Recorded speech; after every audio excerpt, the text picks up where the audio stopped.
Case 67, U.S. v. McGuire. We find ourselves here at the U.S. Court of Appeals for the 11th Circuit. Facts. Inebriated and distraught because of losing his girlfriend and his job, McGuire took his father's loaded .38 caliber revolver from an unlocked safe and out into the driveway of his home. He fired off several rounds, one into a tree near the driveway and several down the empty street. Neighbors called the police. McGuire, meanwhile, went back inside. When he came out again, the police had responded. By then there were officers on the ground and a police helicopter in the air, shining its spotlight in his direction. McGuire raised his arm and fired one round into the sky.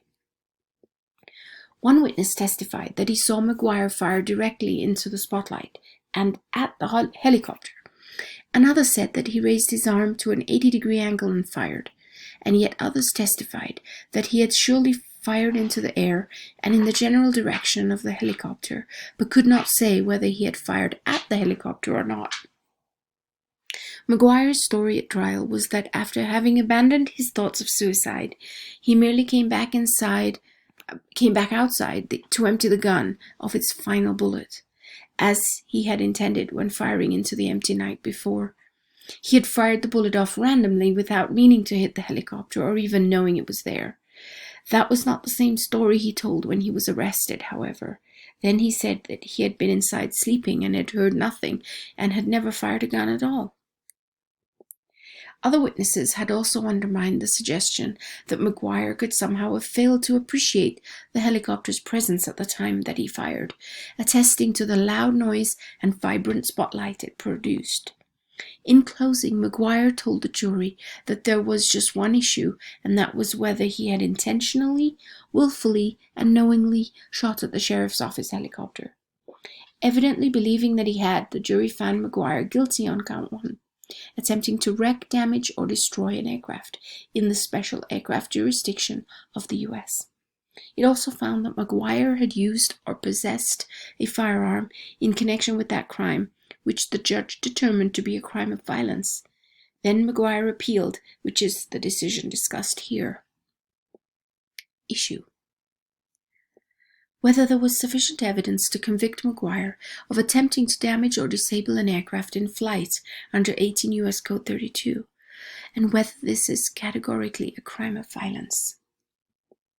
Holding: the court affirmed there was sufficient evidence to convict McGuire of attempting to damage or disable an aircraft in flight under 18 U.S. Code 32, and this is categorically a crime of violence. The court reviewed the sufficiency of the evidence supporting the jury's verdict de novo, but in so doing, it drew all reasonable inferences in favor of the verdict. This standard, which entrusted the resolution of disputed factual issues to the jury, resolved McGuire's sufficiency challenge. McGuire admitted that one witness, Deputy Nicholas Paul, testified that he witnessed the stationary Jason McGuire shoot a pistol skyward right toward the spotlight, where a helicopter orbited. The jury was entitled to believe Deputy Paul, and conflicting testimony about whether McGuire aimed at the helicopter or the sky was for the jury to resolve. McGuire countered that a reasonable jury could not have accepted Deputy Paul's testimony because the testimony indicated that the helicopter was circling and McGuire was standing still without moving to follow the path of the helicopter or otherwise tracking it when he fired. McGuire viewed this as a physical impossibility that makes Paul's testimony that McGuire fired at the helicopter so inherently incredible, so contrary to the teachings of basic human experience, so completely at odds with ordinary common sense that no reasonable person would believe it beyond a reasonable doubt. The court disagreed. To begin with, the court was not convinced that any real inconsistency exists between these two elements of the testimony, at least to the degree that would make Paul's testimony completely at odds with ordinary common sense.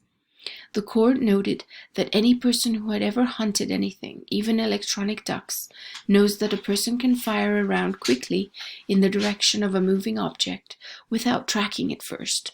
They might well miss, but they would still mean to hit the target.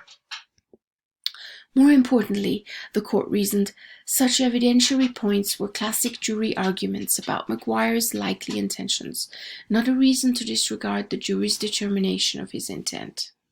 Indeed, at the heart of the case was a contested inference.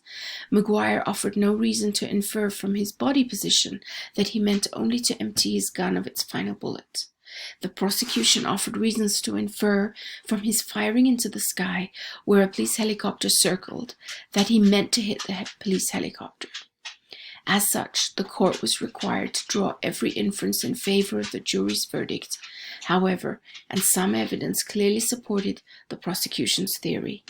Thus, the court could not accept McGuire's sufficiency challenge. Let's take a moment to define the special aircraft jurisdiction of the United States and explain its relevance to this case. A special fact involved in McGuire's conviction was that it required attempting to damage or disable an aircraft in the special aircraft jurisdiction of the U.S. This is defined as an aircraft in flight, which is further defined as encompassing the time from the moment all external doors are closed following boarding through the moment when one external door is opened to allow passengers to leave.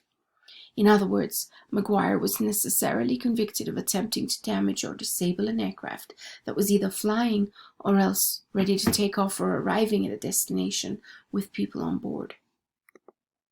In this context, the court said it had no trouble concluding that most of the separately stated versions of the offense can be readily recognized as crimes of violence.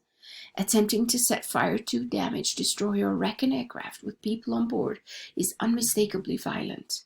At a minimum, each of these actions has as an element the use, attempted use, or threatened use of physical force against the property of another.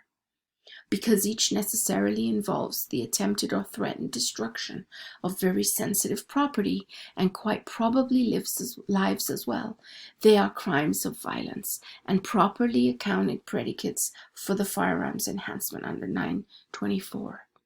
McGuire focused on the sole remaining version of the offense, disabling an aircraft, and argued that it does not necessarily involve the use of force or a serious risk that force will be involved.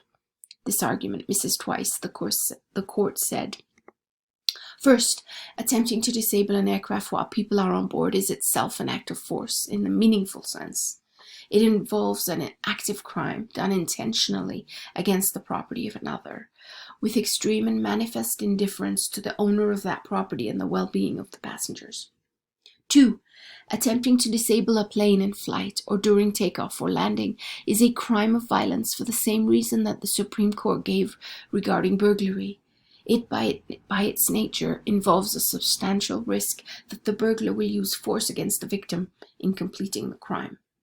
Accordingly, the court determined that there was sufficient evidence to convict McGuire of attempting to damage or disable an aircraft in flight under 18 U.S. Code 32, and that this is categorically a crime of violence. His conviction and sentence were affirmed. McGuire also argued that even if he did attempt to damage, destroy, disable, or wreck an aircraft, it is not a crime of violence. This was a question of law that the court reviewed de novo. The court answered the question categorically, that is, by reference to the elements of the offense, and not the actual facts of McGuire's conduct. The court employed a categorical approach because of the statute's terms. It asks whether McGuire committed an offense that has an element, the use, attempted use, or threatened use of physical force against the person or property of another, and that by its nature involves a substantial risk that physical force against the person or property of another may be used. Thus, even though firing a gun at a flying helicopter is unmistakably violent, the court asked whether the crime in general plausibly covers any non-violent conduct. Only if the plausible applications of the statute of conviction all require the use or threatened use of force could McGuire be held guilty of a crime of violence.